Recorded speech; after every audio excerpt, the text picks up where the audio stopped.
네, 저희 김성환 연구원님 저보다 어리시잖아요. 맞습니다. 우리 영맨이자 이 에이스신데 신조어 그러면 좀 많이 알고 계세요? 신조어 많이는 모르는데 네. 제가 요즘 많이 쓰는 신조어는 있습니다. 뭐예요? 빠밥이라고. 빠밥이요? 빠밥 혹시 아십니까? 저는 몰랐는데 어떤 뜻이죠? 빨리 밥 먹자? 아, 그럼- 빠밥 그러면 네. 고 이러면은 빨리 밥 먹고 오자 이런 뜻인 건가요? 그럼 이제 이렇게 물어보는 거죠. 빠밥 하면은 제가 빠밥 고 이렇게 답변을 하는. 또 뭐 알고 계신 그런 신조어 얘기를 해주신다면?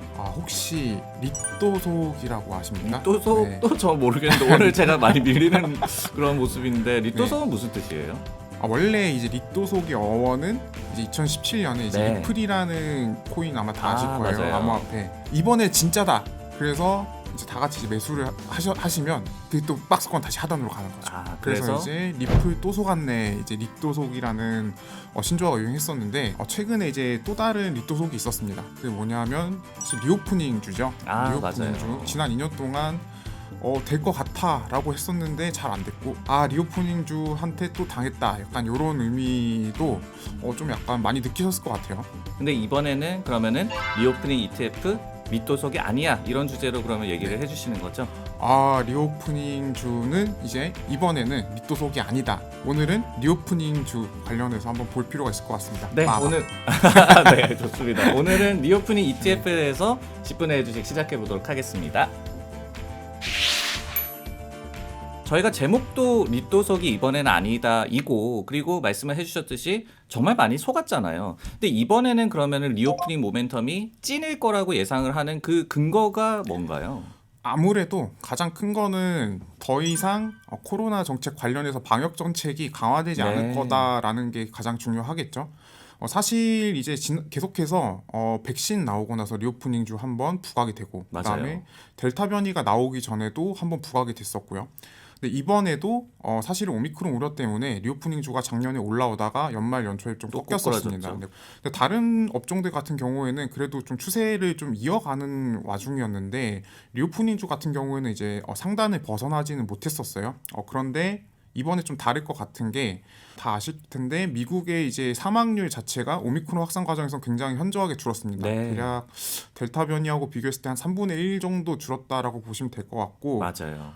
이거는 한국에서도 사실 마찬가지죠. 그래서 사망률이 많이 줄다 보니까 정부도 이제 적극적으로 방역 정책을 펴기보다는 일단은 이제 받아들이자 이런 스탠스가 비단 한국뿐만이 아니라 뭐 미국, 유럽 뭐 이런 전 세계적으로 약간 퍼지고 있다라고 보시면 될 것 같아요. 그래서 다시 방역 정책 되돌리 되지 않는다. 그러면은 이제는 좀 다르다라고 볼 수 있을 것 같아요. 혹시라도 이제 또 이 코로나19가 확산이 되는 구간이 나온다고 하더라도 방역 조치가 이제 강화가 되지 않는다면은 진짜 리오프닝을 이제 기대를 해볼 만하다. 근데 이제 저희가 리오프닝 모멘텀을 확인하는 지표도 굉장히 많잖아요. 뭐 네, 맞습니다. 항공 그런 여행 지표도 있겠고, 뭐 외식 지표도 있겠고, 어떤 그러면 지표를 가장 좀 주목하고 계세요?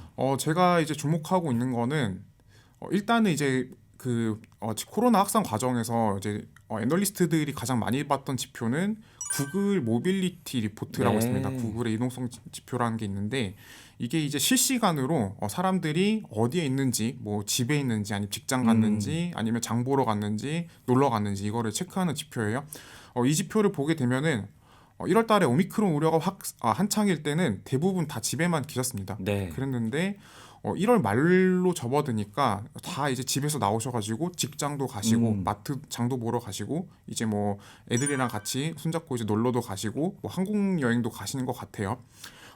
이게 일단은 가장 속보성이 높은 지표이기 때문에 이게 일단은 긍정적 추세라고 보면 될 것 같고요. 그게 이제 결국은 미국에서 오미크론 확산세가 좀 피크아웃 치고 나서 이 모빌리티 지표도 반등을 했다라고 보면 되는 그렇습니다. 건가요? 그러니까 신규 확진자가 미국은 1월 말에 정점이었었죠. 100만 명을 이제 상회를 했었는데 이게 딱 꺾이고 난 이후에 대부분 바깥으로 나오셨어요. 그거와 동시에 미국에서는 이제 적극적으로 이제 방역 정책 완화가 논의되기 시작한 시점이었기도 했었고, 비단 이제 구글 모빌리티 리포트뿐만이 아니라 아까 말씀하셨던 뭐 항공이나 아니면 뭐 호텔이나 뭐 이런 이제 예약 지표들 보게 되면은 다 이제 이전 수준으로 올라오고 있거든요.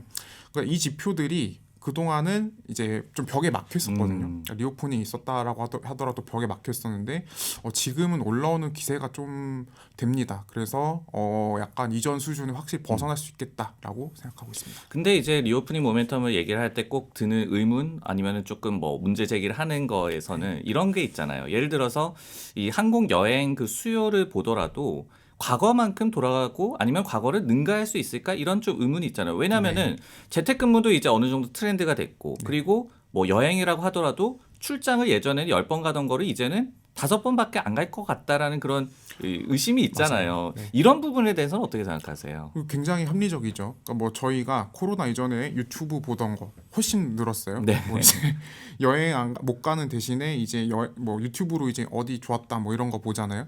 그리고 뭐 이제 게임 하던 거, 뭐 스마트폰 의존도 이런 거 다 늘어난 상태고 기업들도 이제 코로나가 없어졌다고 하더라도 원격 플랫폼 이런 네. 것들 그대로 유지하고 있는 그런 왜냐하면 상황입니다. 해보니까 네. 편하고 그리고 네. 뭐 생산성이 그렇게 나빠지는 것도 아니고 네. 이런 게 확인이 됐잖아요. 맞습니다. 그래서 사실은 실제로 미국 같은 경우는 재택근무가 완전히 사라질 것 같진 않아요. 한 20% 정도의 비율로 재택근무를 선호하는 사람들이 되게 늘었어요. 그런데도 불구하고 약간 이전으로 돌아갈 수까지는 못하겠지만 그래도 확장 구간까지는 진입이 가능해 보인다. 성장까지. 네, 성장으로는 진입할 수 있을 것 같다라고 생각하는 건 미국의 소비 상황을 좀 짚어봐야 될 것 같아요. 네. 미국의 소비자들은 돈이 되게 많은 상황입니다. 맞아요. 돈이 되게 많은 상황이고 뭐 자산 가격으로 돈도 많이 벌었죠. 뭐 코인도 많이 올랐고 주식도 뭐 많이 올랐고 그런 뭐 재난지원금도 많이 재난지원금도 받았고. 많이 받았고 그런데다가 최근에 이제 임금도 상승하고 뭐 집값도 오르고 전반적으로 소비 여력은 굉장히 높은 상황입니다. 그런데 이 소비가 크게 이제 3가지 정도의 카테고리를 가진다고 보시면 될 것 같아요. 네. 뭐 집을 사거나 차를 사는 큼지막한 내구재가 있고요. 네, 맞아요. 그 다음에 이제 음식료나 뭐 아니면 휘발유 같은 비내구재가 있을 거예요. 그다음에 마지막으로 3번째는 서비스입니다. 이 중에 내구재하고 비내구재는 코로나 기간 동안 사실은 소비를 되게 많이 했었습니다. 맞습니다. 소비를 되게 많이 했었고 이러다 보니까 생긴 문제가 뭐냐면 가격이 많이 올랐죠. 뭐 집값, 차값 다 못 구하고 있는 상황이죠. 공급망 차질까지 맞물려서.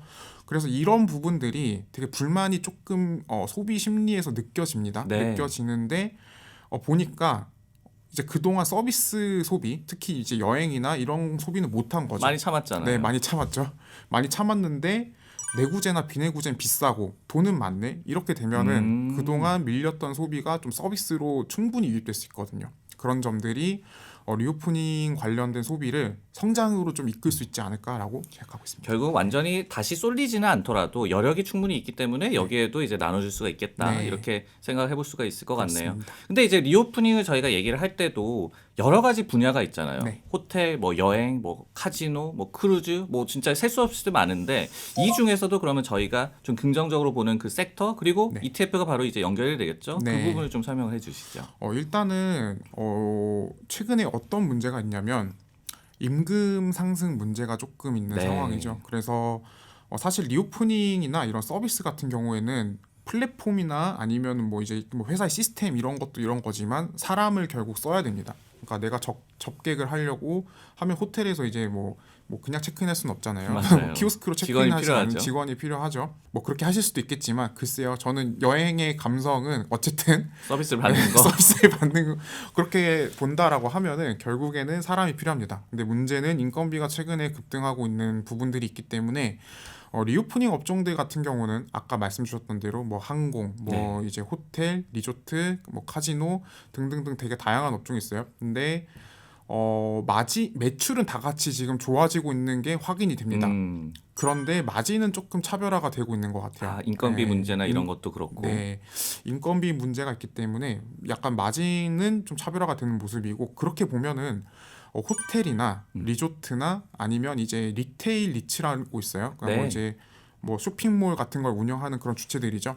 그런 업종들은 상대적으로 지금 마진까지도 개선되고 있는 흐름이 긍정적이라고 보시면 될 것 같습니다. 그 관련된 그러면 ETF를 좀 공개를 해주세요. 네, 일단은 저희가 지금 가장 좋게 보고 있는 거 호텔 리조트 분야이긴 합니다. 그쪽 분야고 여기서 이제 볼만한 ETF는 작년에 새로 상장을 했는데 BEDZ라는 ETF가 있어요. 아, 베드 네, 호텔로 베드죠. 잘 이해를 하면 맞습니다. 되겠네요. 네, 자러 가는 곳이죠. 그래서 그렇게 생각하시면 이해가 쉬울 것 같은데 문제는 저 ETF는 통상적으로 봤을 때 좀 브로드한 시장을 추종하는 경향이 있습니다. 근데 호텔 리조트는 소수 되게 좀 작은 부분이긴 하죠. 전체 시장에서 봤을 때. 그래서 액티브로 구성되고 있어요. 그러니까 지수가 산출이 잘 안 되고 있기 때문에 네. 액티브로 운영되는 ETF다라고 보시면 될 것 아, 같은데. 하나의 지수를 추정하는 것이 아니라 네네. 액티브하게 운용을 한다. 이 ETF 같은 경우에는 호텔이나 리조트 뭐 요쪽의 기업들을 모아서 액티브로 운용하는 ETF입니다. 그런데 최근 뭐 펀더멘탈 올라오는 거 이런 점들을 감안하면은 이 ETF가 향후에 이제 리오프닝 구간에서 그래도 투자자분들한테 좀 안정적으로 익스포저 제공할 수 있지 않을까라고 생각하고 있어요. 그 외에 아까 얘기해주신 리테일 리츠 투자하는 ETF는 어떤 게 있어요? 리테일 리츠 같은 경우에는 아쉽게도 ETF가 없습니다. 아쉽게도 ETF가 없고 이제 몇몇 종목들이 있는데 대표적인 종목은 사이먼 프로퍼티, 네. 그다음에 이제 리얼티 인컴 이런 종목들이 리테일 리츠라고 보시면 될 것 같아요.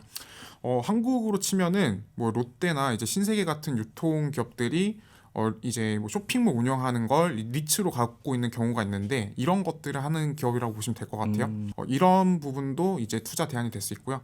또 한 가지 사실은 가장 작년부터 선호를 많이 하셨던 ETF는 어웨이라는 ETF가 있습니다. 아, 네, 여행 관련 ETF. 여행인데 플랫폼에 맞아요. 관련된 ETF죠. 그래서 뭐 트립어드바이저나 아니면 에어비앤비 이런 여행 관련된 플랫폼들이 들어있는 ETF가 있는데 요 ETF 같은 경우에는 상대적으로 리오프닝 익스포저는 제공한 게 맞지만 금리 인상이 되고 있는 과정에서 좀 밸류에이션 부담이 있다 보니까 최근에 살짝 이제 저조한 그런 모습을 보이고 있지만 그래도 관련 익스포저가 있다라고 보시면 될 것 같아요. 그 얘기가 좀 중요한 것 같아요. 금리 인상기를 저희가 맞닥뜨리고 있고 그러다 보니까 이익이 그래도 나는 기업들 아니면 아직도 뭐 팬데믹 영향이 있기 때문에 이익을 못 내고 있는 기업들 이렇게 펀더멘털별로 리오프닝 주도 구분해서 좀 봐야 되지 않겠습니까? 되게 굉장히 구분을 해봐야 될 것 같고요.